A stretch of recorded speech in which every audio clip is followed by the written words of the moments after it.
Ito ang pinakabagong Honda Beat Premium 2024 version. Gaano nga ba kaganda ang motor na ito?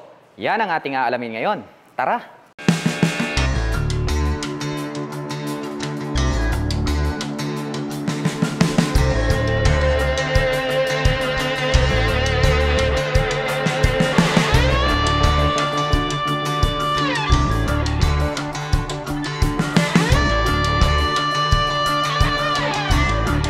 Ang pag-uusapan natin ngayon mga ka-LM ay ito pong kanilang pinakabagong Honda Beat, which is ito po yung premium version. Well, mapapansin natin na talagang ang laki na ng pagkakaiba dahil nga po ito ay version 4 na. And then kagandahan yan, 2024 model. So talagang bagong-bago sa ating mga paningin. Anyway, uumpisahan po natin dito sa kanyang body and design dahil talagang napakaganda nitong kanyang pagkakadisenyo. Dito sa harap, agaw pansin agad itong kanyang naka-emboss na kanyang headlight. The same time, curve po yung edges dito po sa dulo or dito sa harap. Kaya kung inyong mapapansin, talagang very attractive siya. Oh. At the same time, nahahati po ito sa tatlo. So nagkaroon din ng partition dito sa gitna. Nagkaroon ulit po rito ng additional na ilaw. So hindi natin ma-imagine kung gaano kaganda, pero habang tinititigan ko mga ka-LM, masasabi ko na talagang very attractive itong kanyang pagkaka-design. Anyway, dito naman po sa taas, nandirito naman itong kanyang turn signals. So ang ganda rin ng pagkaka-design, parang diamond type, no? Itong pagkaka-design nitong cover nitong kanyang turn signals. Well, bulb type pa po yan. Pero ang kanya pong lighting system pagdating po sa kanyang headlight ay naka-LED na yan. And then syempre nagkaroon po rito ng deep lines, ayun no, curve lines. And then nagkaroon po siya rito ng butas. And then base-shaped design naman po rito sa gitna. So para siyang visor, no, di natin masabi. Pero ang ganda, base-shaped design na parang kalasag yung kanyang style. And then syempre nagkaroon ng windlet dito na kung saan ay pwedeng maglaro ang hangin habang tayo po ay nagmamaneho. And then dito naman po sa itaas makikita po tayo rito na nakalagay na decal na Beat in black color and white background. So minimal decal lang po itong makikita natin dito. Then dito po sa ibaba makikita natin nagkaroon po siya rito ng sharp edges, so parang nagkaroon ng sungay. Tapos nagkaroon ng V-shape design dito sa ibaba. So very attractive talaga siya. Well, mapunta naman tayo dito sa kanyang handlebar cover. So ang ganda rin, no? Nagkaroon ng two-tone color combination. So dito po glossy black naman po siya. Ayan, no? Ang ganda ng pagkaka-finish. At dito po sa gitna may makikita po tayo rito na Honda in white color. So pride of ownership nandirito sa gitna. And then ito po is matte black po siya. Ayan, no? So continuous po, 'di ba? Makikita natin na talagang naka V-shape design siya until here sa kanyang cover hanggang rito sa gitna. Ayan, no? So napakaganda, no? Talagang very pointed yung pagkaka-design nitong kanyang body cover at saka itong kanyang handlebar cover. Nagkaroon ng deep lines dito and then parang futuristic yung datingan kasi nga mapapansin nyo naka-emboss, may naka-engrave. At mapunta naman tayo dito sa kanyang front fender. Ang ganda rin ng pagkaka-design mga ka-LM. At dito po sa gilid may makikita po tayo rito na nakalagay is combi brake. So ang kagandahan po nitong ating pinakabagong Honda Beat ay equipped na po siya ng combination brake system. So ang kagandahan po niyan, pag pinihit po natin itong ating rear brake ay sasabay po ng bahagya ang ating front brake. So ang ating pong combi brake ay nakakapagbigay po ng balance na stopping power. So imagine, napakaganda niyan para sa isang scooter. And then mapunta naman po tayo dito sa kanyang stock na front suspension. So equip po ito ng traditional telescopic fork. Well, matte black naman po yung ginamit nila rito. Dito naman po sa kanyang braking system, makikita natin dito na ito po ay equipped with single rotor disc brake na bilog along with single pot caliper. Matte black Nissin po yan, ha. So very reliable po yan. And then ang ganda talaga, talagang very impressive. Na-attract ako dito sa kanyang bagong kulay pagdating po rito sa kanyang mags kasi nga po gold yung kanyang color, kaya talagang very vibrant, no? Nakakaagaw pansin talaga siya. At pagdating naman po sa mga sukat ng gulong, dito po ay makikita natin na ito po ay mayroong 80 by 90-14. Ayan. So saktong-sakto lang yung kanyang gulong. Siyempre dahil ito po ay ideal for city riding condition. Well, mapunta naman tayo dito sa kanyang semi-digital pala to mga ka-LM. So pag sinabi po nating semi-digital, ibig sabihin po niya na ay combination po siya nitong analog display at yung digital natin. So mayroon tayong mga indicator dito. Nagkaroon po siya ng eco indicator dito sa itaas. So ibig sabihin mga ka-LM, napakatipid talaga nitong kanilang Honda Beat dahil ito po yung kanilang pinakamatipid na scooter pagdating po sa mga Honda models. Kaya yung mga kababayan natin naghahanap talaga ng mga matitipid sa gasolina na scooter pang service, ito talaga yung kanilang kinukuha, itong Honda Beat. Dahil wala talagang makakatalo pagdating sa patipiran. Well, anyway, nakikita naman natin dito, ang ganda rin naman nung pagkaka-design, no? Parang futuristic yung design. Nagkaroon po ng mga butas-butas rito, which is nandyan naman yung mga indicator kapag nakailaw. And then, dito naman po sa gitna, may makikita naman po tayo rito na Honda logo. So, lagi nating nakikita nasa gitna yan. So, ang ganda talaga ng pagkaka-position. And then, pagdating naman po rito sa kanyang mga button selector, so, makikita natin itong kanyang high beam and low beam. Meron tayo ritong horn, and then yung turn signal selector. Then ito pong ating rear brake. At ang kagandahan niya, napansin ko mga KLM, mayroon din pala itong park brake lock. Kaya no? So pagdating naman po sa mga uphill or downhill, no, nothing to worry about. Dahil nga po, hindi na mag-i-slide or uusad pababa itong ating scooter habang nakapark sa mga matataas na parking areas. Well, punta naman tayo rito sa kabila. Makikita naman natin dito, nandito itong kanyang electric starter. And then syempre ang kanyang front brake. Pagdating naman po sa stock na side mirror, ayan o, parang dahon type. Maganda na rin itong kanyang built-in na side mirror. Nagkaroon pa ng touch dito ng carbon, ayan o. Diba? Social. Kasi nga, premium nga yung kanyang model. Kaya premium feels, premium looks yung kanyang dating. Anyway, natutuwa ako kasi nga po, medyo advanced na rin yung technology nitong kanilang pinakabagong Honda Beat. Dahil pagdating naman po sa kanyang ignition, gumagamit pa po ito ng mechanical key. Pero ang kagandahan niyan, mayroon na po siyang shutter lock key for safety purposes. At the same time, included na rin po itong kanyang seat opener button. O, di ba? Doon po sa, alam ko doon sa previous version, dito po siya sa likod binubuksan, dito sa part na to. Pero ngayon, syempre, advanced na yung technology, ginawa na po nila, included na po rito sa ignition. Well, napakalaking factor yan para sa akin dahil nga very accessible na itong ating seat storage.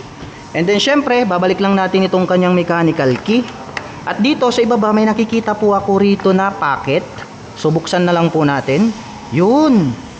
Kagandahan nito mga KL, mayroon ako nakita rito na power outlet. So equipped na rin po pala siya. So pwede tayong mag-insert dito ng car lighter. At the same time, syempre, pwede na po tayong mag-charge anytime, anywhere. Para naman po ito sa mga kababayan natin na mahilig mag-long rides. So, very useful yan. Kailangan natin yan pagdating sa mga malalayong biyahe. And then, dito naman po sa kabila, may nakikita ako rito na side pocket.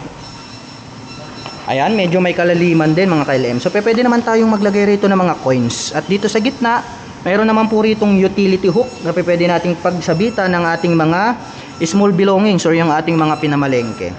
At syempre, ang pinaka-attractive pagdating sa mga ganitong klase ng scooter, mapapansin nyo naman mga KLM, ang lawak ng kanyang footboard. Yan o. So, titignan natin.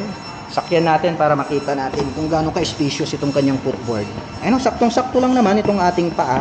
No? So, mayroon pang space sa gitna. Pwede pa nating paglagyan ng mga other important belongings pag hindi kumasya sa ating underseat compartment. Well, baba muna tayo. Exciting ng mga futures, ang dami kong mga nakikitang bago rito.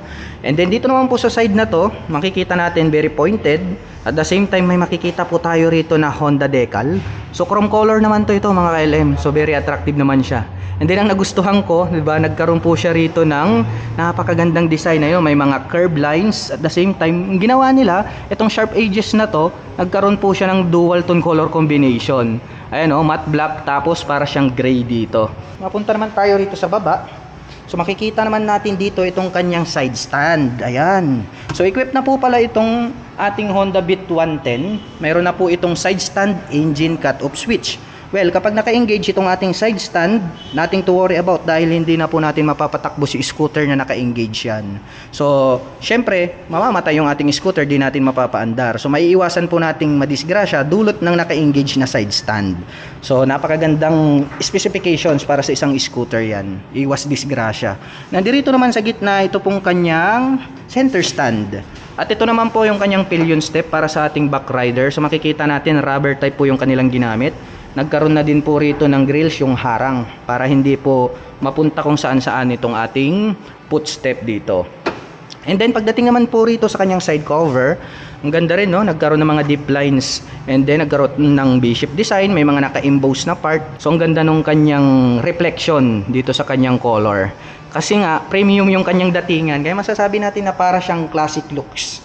And then dito may makikita po tayo rito na nakalagay na Beat. So napakaganda ng pagkakaroon niya ng Beat dito na emblem. Very attractive siya. And then pagdating naman po sa kanyang engine design, ayan. So napansin ko lang agad mga KLM, mayroon pala itong kickstarter. Ayan, so para dun sa mga kababayan natin na naghahanap pa rin ng may kickstart, kasi nga pagdating sa mga cold starting, di ba? Or pag naubusan ng battery, something na kung anong mga problem, syempre pwede natin siyang sipain. So ito yung pinaka mabilis na paraan para ma-resolve yung problema na mga ganyan. And then pagdating naman sa kanyang engine cover, napakaganda rin, dual tone color combination, matte black and then parang gray dito. And then may naka-intact po rito na Honda. At dito naman po itong kanyang air filter, no? Ang ganda rin, no? Parang nagkaroon ng windlet dito. Oh, may windlet nga. At the same time may nakalagay po rito na ESP, Enhanced Smart Power. So ibig sabihin po niyan, pag ESP is naka 2 valve po siya. And then mapunta naman po tayo rito sa kanyang suspension. Well, ito po ay equipped with single monoshock suspension. So adjustable naman po siya, no? Matte black coil spring yung kanilang ginamit rito. And then pagdating naman po rito sa kanyang braking system, makikita naman natin na equip po ito ng mechanical trailing or yung tinatawag po natin na drum brake. Well, dumako naman tayo rito sa itaas. Ang ganda rin ng design nitong kanyang grab bar para naman po sa ating angkas, no? Parang nagkaroon ng touch ng carbon, no? Nagkaroon ng mga guhit-guhit dito na parang diamond. And then dito naman po sa kanyang tail light, yan, napaka-attractive na ng pagkaka-design. Makikita natin mga ka-LM naka-pointed itong part na to sa gitna, and then nasa gitna po mismo itong kanyang main light.